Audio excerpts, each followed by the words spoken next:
የመደመር መንግስት ክፍል 2 ምዕራፍ 9 ቱሪዝም አዲሱ ምሰሶ።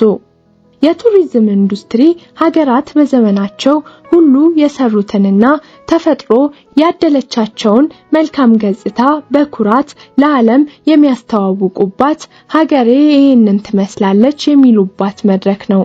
ሀገርን የሚያኮራና ለሌሎች ለመጋበዝ በማያሳፍር መልኩ መገንባት ለቱሪዝም ኢንዱስትሪ መሰረቱ ነው።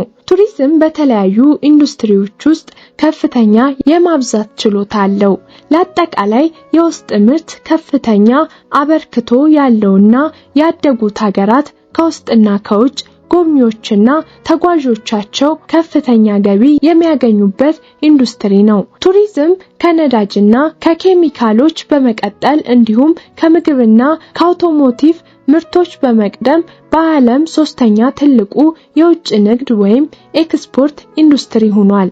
በተለይም አውሮፓ የቱሪዝም ኢንዱስትሪያን ከፍተኛ ዓለም አቀፍ ድርሻ ትወስዳለች። ምስራቅ ኤዥያ በተከታይነት፣ ሰሜን አሜሪካ በሶስተኝነት ይከተላሉ።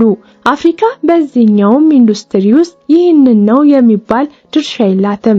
ቱሪዝም ባለፉት 10 ዓመታት ውስጥ ጉልህ ለውጦችን ያስተናገደ ኢንዱስትሪ ነው። የነፍስ ወከፍ ገቢ መጨመር፣ የቴክኖሎጂ እድገትና የተለያዩ መሰረተ ልማቶች ወደ ዘመናዊነት መሸጋገር፣ የፖለቲካ ሁኔታ እንዲሁም ዓለም አቀፍ ወረርሽኝ ለእነዚህ ከፍተኛ ለውጦች በምክንያትነት የሚታዩ ናቸው።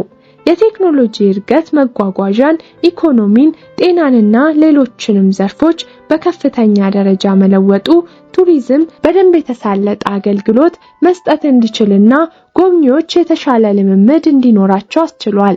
የመስመር ላይ የጉዞ ኤጀንሲዎች፣ የሞባይል መተግበሪያዎችና በሰው ሰራሽ አስተውሎት ቴክኖሎጂዎች የጉዞ እቅድ የማውጣትና ቦታ የማስያዝ አገልግሎቶች ቅልጥፍናን ከመጨመራቸው በላይ የጎብኚዎቹን ምቾት በመጠበቅ ኢንዱስትሪው እንዲያድግ አስተዋጽኦ አድርጓል። ኢንዱስትሪው በሰው መዝናናት ላይ የተመሰረተ እንደመሆኑ የሰውን ልጅ እንቅስቃሴ የሚገድቡ ጉዳዮች በኢንዱስትሪው ላይ ትልቅ ተጽዕኖ አላቸው። ለዚህም ጥሩ ማሳያው የኮቪድ-19 ዓለም አቀፍ ወረርሽኝ ነው። ቱሪዝምን በእጅጉ አንገራግጦ በኢንዱስትሪው ላይ ከፍተኛ ኪሳራ አስከትሎና ጠባሳ ጥሎ አልፏል።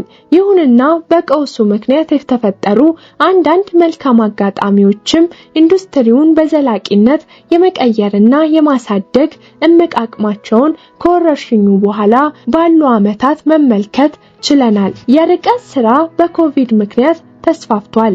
ስራን ለመስራት የግድ በተለምዳዊ የስራ ቦታዎች መገኘት በአብዛኛው አስፈላጊ አለመሆኑ በተግባር ታየ። በዚህም የትም ሆኖ መስራት ተስፋፋ። ይህም በኢንዱስትሪው ላይ ዘላቂ በጎ ተጽዕኖ ካሳረፉ ጉዳዮች አንዱ ነው። ዛሬ ተጓዦች በርቀት ለመስራት ምቹ ሁኔታን የሚያቀርቡ መዳረሻቸውን ይመርጣሉ። የነገው የቱሪዝም ኢንዱስትሪን የእድገትና የድርሻ ሁኔታን ከሚወስኑ ጥቂት ነገሮች መካከል አንዱ ከፍተኛ መጠን ያለው የመካከለኛ ገቢ ማህበረሰብ በተለይም በሩቅ ምስራቅና በአፍሪካ መፈጠሩ ነው። ሌላኛው ደግሞ የቴክኖሎጂ ከምጥቀትና የተግባራዊነት መጠን ነው። እስካሁን በቱሪዝም ውስጥ በጎብኚዎችም ይሁን በአስጎብኚዎች ከፍተኛውን ድርሻ እየወሰዱ ያሉት የአውሮፓ ሀገራት ናቸው። በሚቀጥሉት ጥቂት ዓመታት ይህ ሁኔታ በከፍተኛ ደረጃ ይቀየራል ተብሎ ይጠበቃል። በተለይም የሩቅ ምስራቅ ሀገራት ከፍተኛ የጎብኚነት ድርሻን ይወስዳሉ። አፍሪካም ቀላል የማይባል አበርክቶ እንደሚኖራት ይጠበቃል። ይህ ሁኔታ የትም ሆኖ ከመስራት ጋር ሲጣመር ደግሞ ጉብኝትና ስራ አንድ ላይ ይመጣሉ። ስለዚህም እየተዘዋወረ የሚሰራ አዲስና ከፍተኛ ቁጥር ያለው ማህበረሰብ ይፈጠራል። በሌላ በኩል ደግሞ ቴክኖሎጂ የዕለት ተዕለት የሰው ልጅ እንቅስቃሴን እየደገፈና እያቃለለ ስለሚሄድ ከጊዜ፣ ከደህንነት፣ ከጤና፣ ከገንዘብና ከሌሎች ምቾቶች አንጻር ትልቅ በጎ ተጽዕኖ በቱሪዝም ላይ እንደሚፈጠር ይገመታል። በዚህ በጎ ተጽዕኖ ምክንያትም ኢንዱስትሪው በከፍተኛ ሁኔታ እንደሚያድግ ይጠበቃል። ቴክኖሎጂ በሌሎች ኢንዱስትሪዎች አልፎ ከሚፈጠረው ምቾት ባለፈ ቀጥታ በቱሪዝም ኢንዱስትሪ ውስጥም ትልቅ በጎ ተጽዕኖ ይኖረዋል። ለዚህም ምናብን ከእውነታ ጋር አቀናጅተው የሚያቀርቡ ቴክኖሎጂዎች ቀዳሚውን ሚና ይጫወታሉ። አፍሪካ ሰፊ የባህልና የተፈጥሮ ሀብቶች ቢኖሯትም ለቱሪዝም እድገት ምቹ ያልሆኑ በርካታ ጉዳዮች አሉባት። በተለይም ከመሰረተ ልማትና ከጸጥታ ጋር የተያዙ እንቅፋቶች ኢንዱስትሪው እንዳያድግና ያላት ተጠቃሚነት እንዲቀንስ አድርገውታል። የተሻለ እንቅስቃሴ ያላቸው በጣት የሚቆጠሩ ሀገራት ቢኖሩም ከዓለም የቱሪዝም ገበያ አንጻር እነሱም እዚህ ግባ የሚባል ውጤት ያላቸው አይደሉም። ዋናው ጉድለት የመሰረተ ልማት ጉዳይ ነው። መሰረተ ልማቶች በተሟሉባቸው ቦታዎችም ቢሆን ግን ያን ያክል ጎብኚዎች አለማስተናገዳችን ችግሩ ከዚህም የዘለለ እንደሆነ ጠቋሚ ነው። የፖለቲካ አለመረጋጋትና የደህንነት ስጋቶች ሌሎቹ ምክንያቶች ተደርገው የሚቆጠሩ ናቸው። መላው አፍሪካ የሰላም እጦት ሰለባ አይደለም። ይልቁንም ብዙ ሀገራት ከሌሎች የዓለም አካባቢዎች የተሻለ ሰላም ባለቤቶች ናቸው። ነገር ግን ያም ቢሆን በኢንዱስትሪው ያላቸው ተሳታፊነት ከነዚህ ሀገራት አንጻርም አነስተኛ ነው። ዋነኛው የአፍሪካ የቱሪዝም ችግር ኢንዱስትሪውን በሚገባ ካለመረዳትና ሀገርን በመልካም ሁኔታ ገንብቶ ለዓለም ካለማሳየት የሚመነጭ ነው። እንደ አፍሪካ በማደግ ላይ ባሉ ሀገሮች የቱሪዝም እድገት በውጭ ቀጥተኛ ኢንቨስትመንት፣ በገጠር ልማት፣ በንግድ፣ በግብይትና በመሰረተ ልማት እድገት ላይ አዎንታዊ ተጽዕኖ ያደርጋል። ድህነትን በመቀነስ ረገድም ትልቅ ድርሻ ያበረክታል። በመሆኑም በቱሪዝም ላይ መስራት ለአፍሪካ እድገት የእድል በር ነው። የቱሪዝም ልማት መጓጓዣዎችን፣ የከተማ ኔትወርክን፣ ሆቴሎችን፣ ሙዚየሞችን፣ የጥበባተ እድ ስራዎችን፣ የንግድ ቦታዎችን፣ የስፖርት ማዘውተሪያ ስፍራዎችን፣ የባህልና የኩነት ቦታዎችንና ሌሎችንም በከተማና በቱሪዝም መስህቦች አካባቢ እንዲለሙ እድል ይፈጥራል። ይህም ገጠርን ከከተማ የሚያገናኙ መሰረተ ልማቶች እንዲስፋፉ ከማድረግ ጎን ለጎን አዳዲስ የሥራ እድሎችን በመፍጠር የገጠር እድገት እንዲፋጠን ያስችላል። እንዲህ ባለ ሐሳቤ የሚመራ የቱሪዝም ልማት የፈጠራ ኢንዱስትሪውን በማጎልበት ለሀገራዊ ኢኮኖሚ እድገት ትልቅ ድርሻ ያበረክታል። ተስፋን መከተል፣ አዋራን ማራገፍ፣ ውበትን መግለጽ። ጉብኝት በሀገራችን የቅርብ ጊዜ ታሪክ አይመስልም። ነገር ግን ዘመናዊ የቱሪዝም ታሪካችን እንደ አብዛኞቹ ኢንዱስትሪዎች የቅርብ ጊዜ ጅማሮ ነው። የ13 ወራት የፀሐይ ብርሃን ጸጋ የሚሉት ፖስተሮች የመጀመሪያዎቹ ኢትዮጵያን የማስተዋወቅ ጥረቶችና የዘመናዊ ቱሪዝም ጅማሮ እንደሆኑ ታሪክ ይነግረናል። በአፄ ኃይለ ሥላሴ ጊዜ የተጀመረው የቱሪዝም ስራ የተለያዩ ተግዳሮቶች ቢገጥሙትም በደርግም በኢህአዴግም ቀጥሏል። ይሁንና ቱሪዝም በሀገራችን ሊያገኝ የሚገባውን ያህል ትኩረት የተነፈገ ዘርፍ እንደነበረ ውጤቱ ይነግረናል። በታሪክም ሆነ በተፈጥሮ ችሮታ ከኛ ጋር ሊወዳደሩ የማይችሉ ብዙ ሀገራት ከኢንዱስትሪው ብዙ አትርፈዋል። እኛ ግን እንቁዎቻችንን ደብቀን ታሪካችንን አዋራ አልብሰን ለዘመናት ቆይተናል። ሀገራችን ኢትዮጵያ በታሪክ በባህልና በተፈጥሮ ሀብቶች የታደለችና እነዚህ ተዋህደው ጊዜ የማይሽረው ህብረ ቀለም ያለበሷት ናት። ሁሉም አይነት የቱሪዝም ሀብቶች የሚገኙባት የቱሪዝምና የኪነ ጥበብ ሙዚየም ናት። ታሪኳንና ቅርሶቿን ገልጦ ለተመለከተ፣ መልክዓ ምድሯን ለቃኘ፣ በማህፀኗ ያቀፈቻቸውን እንስሳት፣ አዋፍና እጽዋት አይኑን ገልጦ ላሰሰ፣ የህዝቦቿን ባህል፣ ትውፊት፣ ፍልስፍናን በማስተዋል ለመረመረ ኢትዮጵያ የመስህቦች ማንጸሪያ፣ የልዩነት አጽናፍ ማስረጃ ናት። ከዳሎል እስከ ራስ ዳሽን ያሉ ልዩ ልዩ አይነት መልክዓ ምድሮች አሏት። በአንድ በኩል ከባህር ጠለል በታች እጅግ ዝቅተኛውንና ሞቃታማውን ስፍራ ይዛለች። በሌላ በኩል ደግሞ በበረዶ የተሸፈኑ ተራራማና ብርዳማ ስፍራዎች አሏት። እነዚህ ሁለቱም በአንድ ጉብኝት መገኘት የሚችልባት ሀገር ናት። በዓለም ረዥሙ ወንዝ አባይ የሚነሳው ከኢትዮጵያ ነው። የአፍሪካ የውሃ ማማ በሆነች ሀገራችን ታላቁን የምስራቅ አፍሪካ ስምጠ ሸለቆና በውስጡ የያዛቸውን ሐይቆች፣ እጽዋት፣ እንስሳትና አዕዋፋት ለመጎብኘት ምቹ ሀገር ናት። ኢትዮጵያ ብዙ ወንዞችና ሐይቆች ያሏትና የአያሌ ውሃ ውስጥ ሕይወት መገኛዎች፣ የጥንታዊ ታሪክ ማህደሮችና ለመዝናኛ መዋል የሚችሉ አካባቢዎች ባለቤት ናት። ከብዝሃ ሕይወት አኳያም በኢትዮጵያ እጅግ ብዙ ልዩ ልዩ የእጽዋት አይነቶች አሉ። በሀገራችን ብቻ የሚገኙ ወይም ብርቅዬ እጽዋትም ቁጥራቸው ከፍተኛ ነው። የሀገራችን ከፍተኛ ቦታዎች በዓለም ላይ በመጥፋት ላይ ለሚገኙ የእጽዋት ዝርያዎች መናሪያዎች ናቸው። ለብዙ ቱሪስቶችና ተመራማሪዎች መስህብ የሚሆኑ በርካታ የአዕዋፍና የእንስሳት ዝርያዎችን ባለቤት ናት። እነዚህ ሁሉ ጸጋዎች ለምግብ፣ ለጤና ምርምርና ለአገልግሎት ከሚሰጡት ጥቅም ባሻገር የእንስሳትና የአዕዋፍ መመልከቻ ቦታዎችን ካስፋፋን ለቱሪዝም ኢንዱስትሪው ግዙፍ ሀብት ናቸው። ከሀገራችን ጥንታዊነት የሚመነጩ በአራቱም ማዕዘናት የሚገኙ ታሪካዊ ቅርሶቻችንን ሌሎቹ ወሳኝ የቱሪዝም አቅሞቻችን ናቸው። ጥንታውያን የአምልኮ ቦታዎች፣ አብያተ መንግስታት፣ ጥንታውያን ከተሞች፣ ታሪካዊ ቦታዎች፣ ታሪካዊ የጽሑፍ ቅርሶች፣ ታሪካዊ የወግ ዕቃዎች እንዲሁም ዘመናዊ ቅርሶች ባለቤት ነን። የኢትዮጵያ የሰው ዘር መገኛነት በርካታ ፓሌንትሮፖሎጂያዊና አርኪኦሎጂያዊ ቅርሶች እንድትታደል አድርጓታል። የደች አክሱም የአርኪኦሎጂ ጥናት ከተደረገበት እንደ አውሮፓን አቆጣጠር ከ1906 ጀምሮ ኢትዮጵያ የአርኪኦሎጂና የፓሌንትሮፖሎጂ ጥናት ውጤት የሆኑ አያሌ ቅርሶች አሏት። የሀገራችን ብዝሃነት ትሩፋት የሆኑትና ሕያው ሙዚየም ያሰኟት ባህላዊ መስህቦቻችንን ልዩ ሀብቶቻችን ናቸው። የየብሔረሰቡን ባህል፣ ወግ፣ ትውፊት፣ አኗኗር የሚያሳዩ በርካታ የቱሪስት መስህቦች አሉን።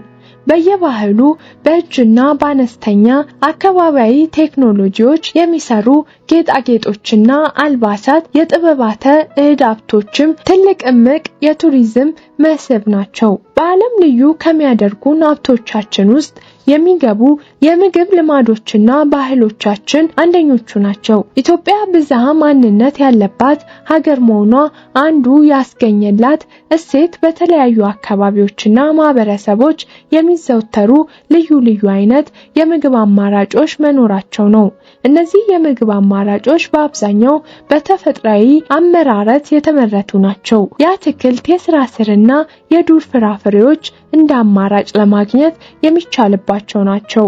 እነዚህ ሀብቶች ማወቅ፣ ማጥናትና ማስተዋወቅ ብሎም በገበያ እንደ ልብ እንዲገኙ ማድረግ በዓለም ላይ እየተዘወተረ ለመጣው የምግብ ቱሪዝም ምቹ ሁኔታን ይፈጥራል። ጎብኚዎች ሰፋ ያለ በጀታቸው ለምግብ የሚያውሉ እንደመሆኑ የምግብ ቱሪዝም ከጊዜ ወደ ጊዜ እያደገ የሚገኝ ሲሆን ሀገራችን ከዚህ አንጻር ሰፊ አቅም አላት። ትዕይንታዊ ሀብቶቻችንም ለብዙ ዘመናት ባህላዊና ሃይማኖታዊ በሆኑ መንገድ ሲከወኑ የኖሩ የኢትዮጵያ የቱሪስት መስህቦች ናቸው። የህዝቦችን ትውውቅና ትስስር የሚያሳድጉ ባህልንና ቅርስን ለመጠበቅ የሚረዱ እንደየዘመን መለወጫዎች የጥምቀት፣ የኢሬቻ፣ የአረፋ፣ የአዊ የፈረሰኞች ትርኢት አይነቶችን የያዘ ነው። ከኪነ ጥበባዊ ቅርሶችም አኳያ ሀገራችን የሙዚቃ፣ የስዕል፣ የቅርጻ ቅርጽ ሀብታም ናት።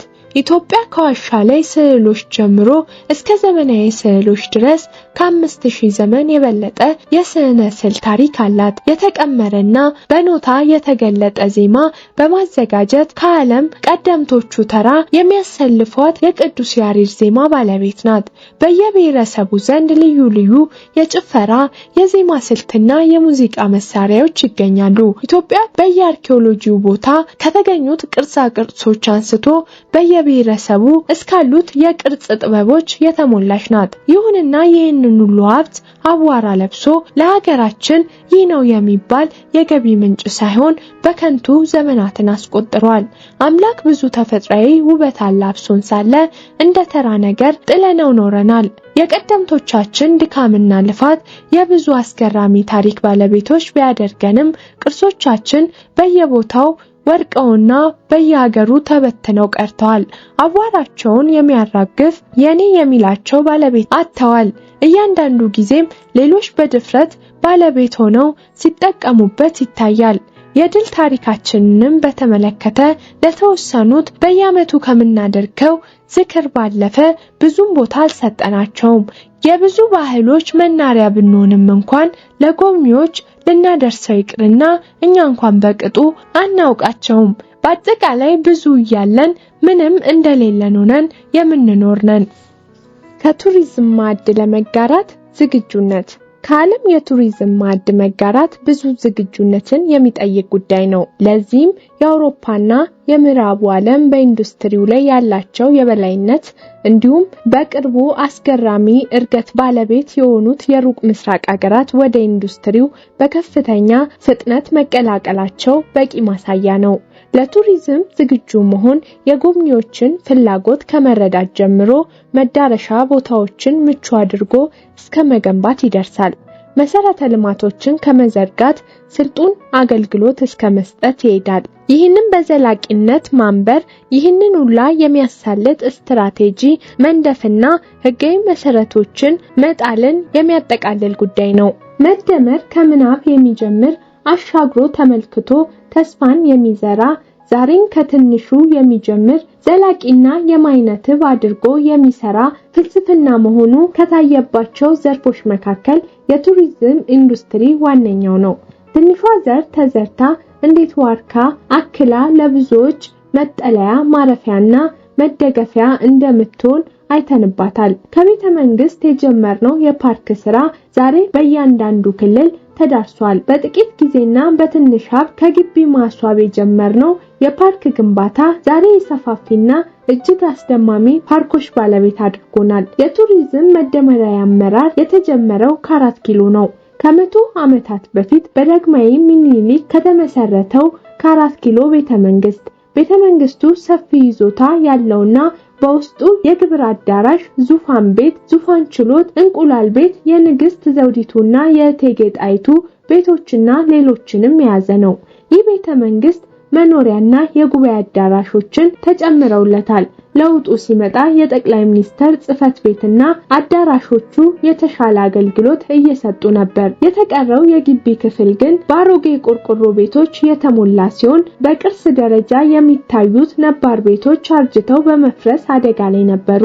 እነዚህ ከ100 ዓመታት በላይ ያስቆጠሩ ህንጻዎች ተራ የማዕድ ቤት ግልጋሎት እየሰጡ የማብሰያና የመመገቢያ ስፍራዎች ሆነው ቀርተው ነበር። በገበታ ለሸገር የተመራው ተነሳሽነት ከ4 ኪሎ ቤተመንግስት ጀምሮ እንጦጦና ወዳጅነት ፓርክን፣ አብሮት ቤተመጻሕፍትን፣ የአንድነት ፓርክ የመኪና ማቆሚያን ያዳረሰ ነው። በግል ባለሀብቶች በመንግስትና በባለሙያዎች የጋራ አስደማሚ ጥረት ስራው ተሳክቷል። ረጅም ዓመታት ሊወስድ የሚችለው ስራ በመደመር እሳቤ በ2 ዓመታት ውስጥ ተጠናቋል።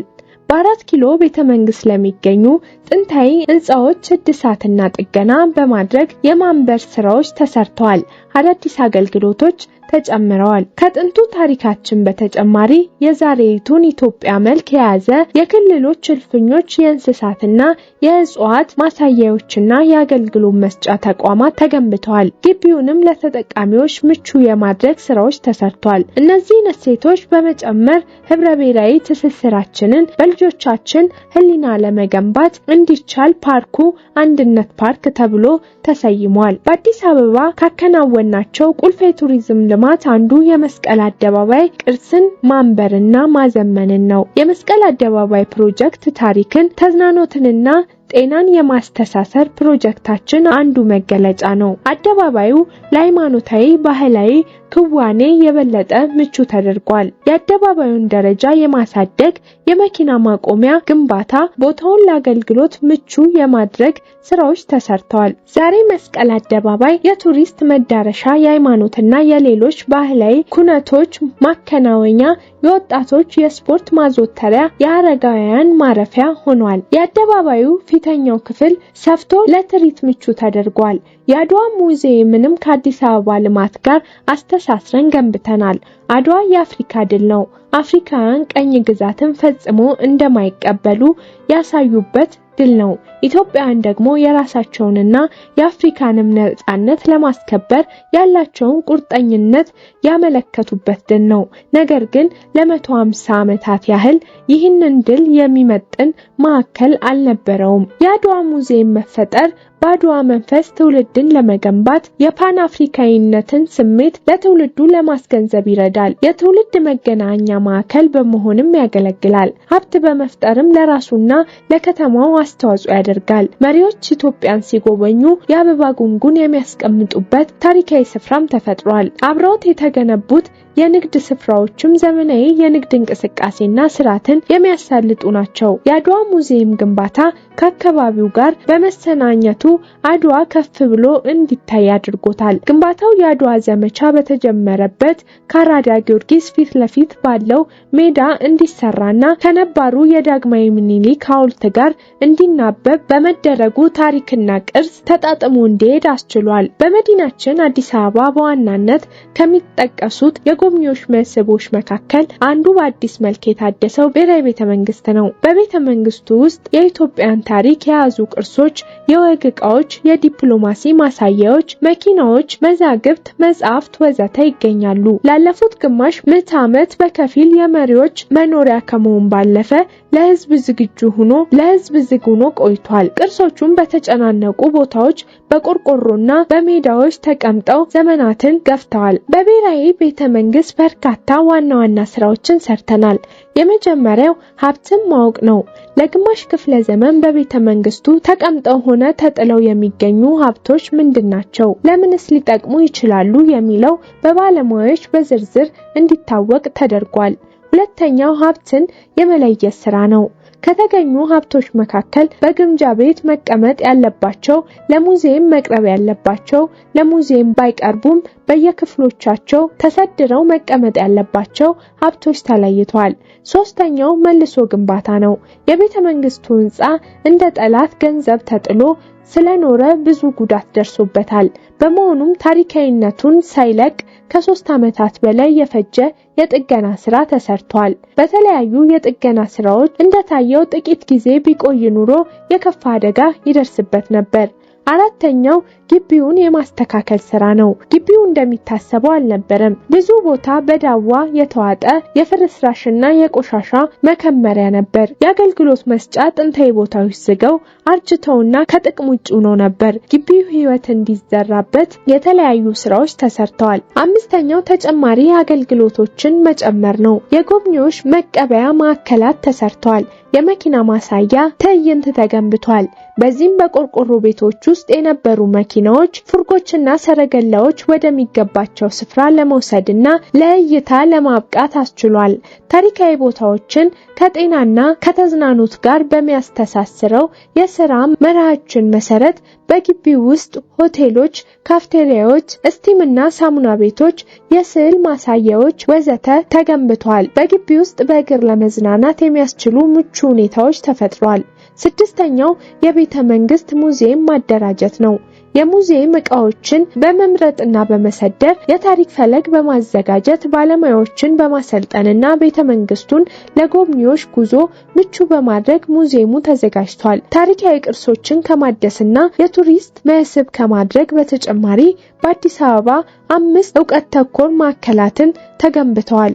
አብሮት ቤተ መጻሕፍት፣ ሳይንስ ሙዚየም፣ የአገር በቀል እጽዋት ማሳያ፣ የአንድነት ቤተ መዛግብትና የማዕድን ሙዚየም የሁሉም ዓላማ የዕውቀት ሙዚየሞችን ማስፋፋት ነው። የመጀመሪያው የአብሮት ቤተ መጻሕፍት ሲሆን ትምህርታዊ በሆነ ጥበብን በሚገልጽ ህንጻ ውስጥ ይገኛል። አካባቢው የህዝብ መገናኛና ማረፊያ እንዲሆን ክፍት ተደርጓል።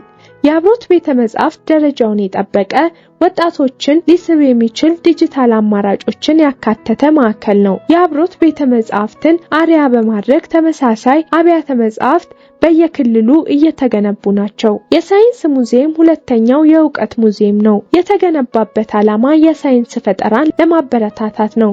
ሳይንሳዊ ስራዎች የሚታዩበት፣ የሳይንስ ትርኢቶች የሚቀርቡበት፣ የሳይንስ ፈጠራዎች የሚገናኙበት፣ ወጣቶችና አዳጊዎች የሳይንስ ስራዎችን የሚለማመዱበት የሚገኙበት ማዕከል እጥረት ነበረብን። የሳይንስ ሙዚየም ይህንን ያቃልላል። ሶስተኛው በአንድነት ፓርክ ውስጥ የሚገኘው የእጽዋት ማሳያ ስፍራ ነው። ኢትዮጵያ የብዙ እጽዋት ዝርያዎች ሀገር ናት። ማዕከሉ በሂደት እነዚህን ዝርያዎች ለማሳየት የተፈጠረ ነው። በተለይም ልጆችና ወጣቶች የሀገራቸውን የተፈጥሮ ሀብት እንዲያውቁ፣ እንዲመራመሩና አዳዲስ ነገሮችን እንዲቀምሙ እድል ይፈጥርላቸዋል። አራተኛው የአንድነት ቤተ መዛግብት ነው። የውጫሌ ውልን ጨምሮ እጅግ ጥንታዊ የሆኑ ሰነዶች ይገኙበታል። ለታሪክ ተመራማሪዎችና በእነዚህ ጉዳዮች ላይ ምርምር ማድረግ ለሚፈልግ ሁሉ ከፍተኛ ሀብት የያዘ ነው።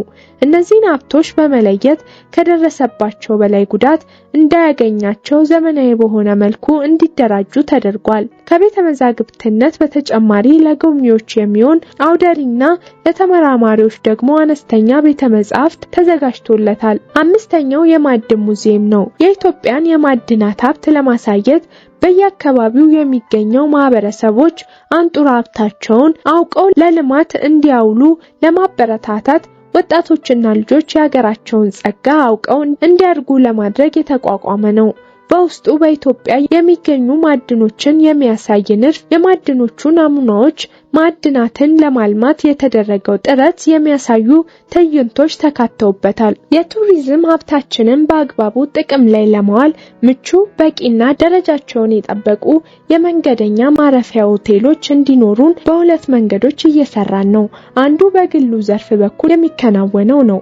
የግል ዘርፉ ደረጃቸውን የጠበቁ ሆቴሎችና ሪዞርቶች እንዲገነባ እየተደገፈም እየተበረታታም ነው። ሁለተኛው መንገድ መንግስት ከግሉ ዘርፍ ጋር በመሆን እየገነባቸው የሚገኙ ሆቴሎችና ሪዞርቶች ናቸው። መንግስት ምቹ ሁኔታዎችን በማመቻቸት የግል ዘርፉን በማምረትና ራሱ ገንብቶ በማልማት ደረጃቸውን የጠበቁ ሆቴሎችና ሪዞርቶች እንዲኖሩ ሰርቷል። እንደዚህ አይነት ደረጃቸውን የጠበቁ ሆቴሎች መገንባት ብዙ ጠቀሜታ አለው።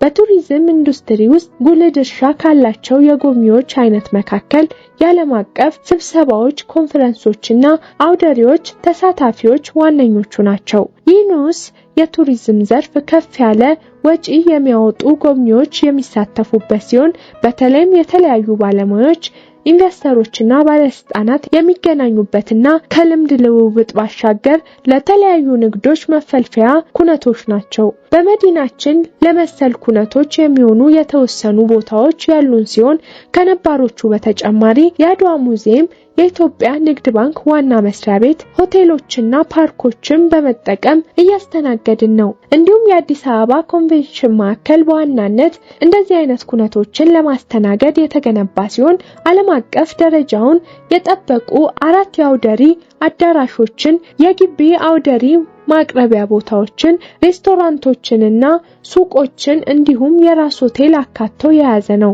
ከጅምሩ ብዙ ኩነቶችን እያስተናገደ ሲሆን አዲስ አበባን ለተለያዩ የስብሰባና መሰል ኩነቶች ተመራጭ ቦታ ለማድረግ ትልቅ ጅማሬ ነው። ከአዲስ አበባ 4 ኪሎ ቤተ መንግስት ተብሎ የተጀመረው አዳዲስ የቱሪስት መዳረሻ ልማት ገበታ ለሀገርና ገበታ ለትውልድ በሚሉ ተነሳሽነቶች በሁሉም የሀገራችን ማዕዘናት ተዳርሷል።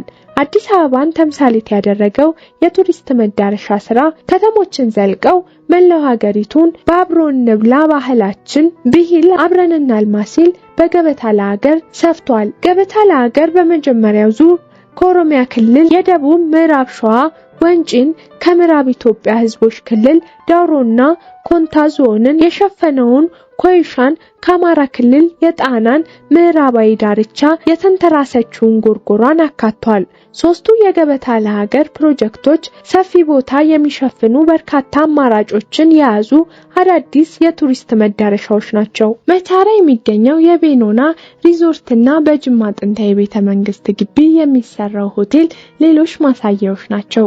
ታሪክን፣ ተፈጥሮን፣ ማህበረሰብንና መዝናኛዎችን አቀናጅተውም ተገንብተዋል። ወንጪ ገጸ ምድሯ እስትንፋስን ቀጥ የሚያደርግ መግነጢሳዊ ኃይል የረበበባት ናት። ውብ የተፈጥሮ ገጿ ውለው ቢያድሩበት ደጋግመው ቢመለከቷት የማትሰለች አድርጓታል።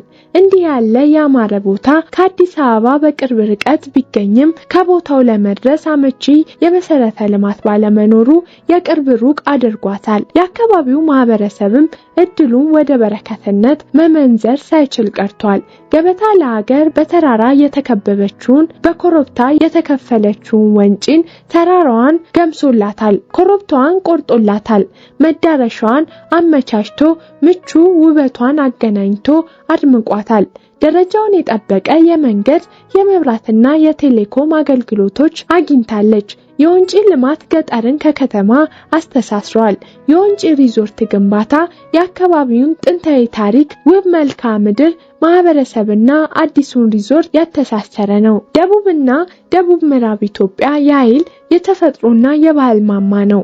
ከአዲስ አበባ 450 ኪሎ ሜትር ርቀት ላይ የሚገኘው የተቀናጀ የኮይሻ ፕሮጀክት በደቡብ ጋሞ፣ በምዕራብ ጅማ፣ በሰሜን የጎጀብ ተፋሰስ እንዲሁም በምስራቅ ወላይታን ይጎራበታል። ኮይሻ ጨበራ ጩርጩራ ብሔራዊ ፓርክን፣ ሀላላ ኬላን፣ የጊቤ 3ና የኮይሻ ሰው ሰራሽ የተፈጥሮ ሐይቅን በማስተሳሰር የአካባቢውን ተፈጥሯዊ መስህብና ባህል ከፍ ያደርጋል። አካባቢው የተፈጥሮ ህብር የሚታይበት የተፈጥሮ ሙዚየም ነው። የገበታ ለሀገር ፕሮጀክት ዓላማ ይህንን የተፈጥሮ እምቅ አቅም አጉልቶና አድምቆ በማውጣት ለኢትዮጵያውያንና ለዓለም ማበርከት ነው። እንዲሁም በሰሜን ምዕራብ ኢትዮጵያ በጣና ምዕራባዊ ዳርቻ የተዘረጋው የገበታ ለሀገር የጎርጎራ ፕሮጀክት ተፈጥሮንና ታሪክን አሰናስሎ ለአካባቢው ድምቀትና ሞገስ ሆኗል። ጥንታዊ ታሪክን፣ የጣናን የውሃ ስፍራ፣ ታሪካዊ ገዳማትን፣ የደንቢያን የግብርና ምርቶች፣ የጎንደርና የባህር ዳርን ከተሞች የሚያስተሳስር ማዕከል ነው የጎርጎራ ሪዞርት። ጎርጎራ እንደ አንድ የቱሪዝም መዳረሻ ብቻ ሳይሆን በአካባቢው ለሚገኙ የቱሪስት መዳረሻዎችም ማዕከል ሆኗል። በኮይሻ፣ በሀላላ ኬላ፣ በወንጪና በጎርጎራ የተከናወኑ የልማት ስራዎች መሰረተ ልማትን ለአካባቢው አድርሰዋል። አዳዲስ ሀብቶችን ከነባር ጸጋዎች ጋር አያይዘዋል። በዝቅተኛ ደረጃ የሚገኙ የማህበረሰብ ክፍሎችን ተጠቃሚ አድርገዋል። ቅርስን ለመጠበቅና ለማስተዋወቅ አስችለዋል። የቱሪስት መዳረሻ ልማትን አስፋፍተዋል። አካባቢውን አስተዋውቀዋል። የገጠር አካባቢዎችን ከከተማ ጋር አስተሳስሯል። ይህም የዘመናዊት ኢትዮጵያ ግንባታን የሚያፋጥን ለዘመናዊ የቱሪዝም ኢንዱስትሪም መንደርደሪያ የሚሆን አቅም ነው። በተጨማሪም የቱሪዝም ውድድር ዓለም አቀፍ ጎብኚዎችን ወደ ሀገር ለመሳብ የሚደረግ ግብግብ እንደመሆኑ የምንገነባው መሰረተ ልማት ከተወዳዳሪ ሀገራት አንጻር ሚዛን የምንደፋበት እንዲሆን ይጠበቃል። ከነዚህ አኳያ የምንሰራቸው የዲጂታል፣ የመንገድ፣ የኤሌክትሪክ፣ የውሃና መሰል መሰረት ልማቶች በተቻለ መጠን ደረጃቸውን ጠብቀው እንዲከናወኑ ለማድረግ ሞክረናል። በአዲስ አበባ ጀምረን ወደ ክልል ከተሞች ያስፋፋነው የኮሪደር ልማት ከተሞቻችንን ለሕዝባችን ውብና ማራኪ አድርጎ ከማቅረብ በተጨማሪ የጎብኚዎችን ምቾት ለመጠበቅና እርካታቸውን ለመጨመር ያለመ ነው። ለዚህም በአዲስ አበባ የገነባናቸው የቱሪስት መስህቦች በኮሪደር ልማቱ ለማስተሳሰር ተሞክሯል። በክልሎችም የሚለሙ ተመሳሳይ ኮሪደሮች በዚሁ መርህ መሰረት እየተከናወኑ ይገኛሉ። ጎብኚዎችን ከማስተናገድና መልሰው የሚጎበኙን ደንበኞች አድርጎ ከማስቀረት አንጻር በተለይም የግል አስጎብኚ ድርጅቶች ከተለምዷዊ መንገድ መውጣት አለባቸው። ዘርፉ የሚጠይቀውን ደረጃ የሚያሟሉ ብዙ ቋንቋ የሚናገሩ ስለሚያስጎበኙት ጉዳይ ጥልቅ ዕውቀት ያላቸውና ጎብኚዎችን በሚገባ የሚያስተናግዱ አስጎብኚዎችን ማፍራት ይጠበቅባቸዋል። ከአስጎብኚዎቹም ባለፈ ሆቴልና ሪዞርቶች ባህላዊ ምግቦቻችንን በሚገባ ለማስተዋወቅ የሚያስችል ሙያና የተለያዩ አገራት የምግብ አሰራሮችን በሚገባ ጠንቅቀው የሚያውቁ የምግብ ባለሙያዎችን ማፍራት ይኖርባቸዋል። ጎብኚዎች የባይተዋርነት ስሜት እንዳይኖራቸው እንደ ቤታቸው እንዲሰማቸው የማድረግ ኃላፊነትም አለባቸው። እነዚህን ለናሙና ያህል አነሳን እንጂ ጎብኚዎችን በሚዘዋወሩበት ቦታ ሁሉ ተገቢውን ክብርና መስተንግዶ ሰጥቶ ማስተናገድ ጨዋነታችንን፣ እንግዳ አክባሪነታችንንና ስልጣኔያችንን ያሳያል። የሀገራችን ገጽታ በበጎ ይገነባል። የለፋነው ልፋት ሁሉ መቋጫው መስተንግዶ እንደመሆኑ ክፍተቶቻችንን ነክሶ አውጥቶ በተለየ ትኩረት ሊሰራበት የሚገባ ጉዳይ ነው።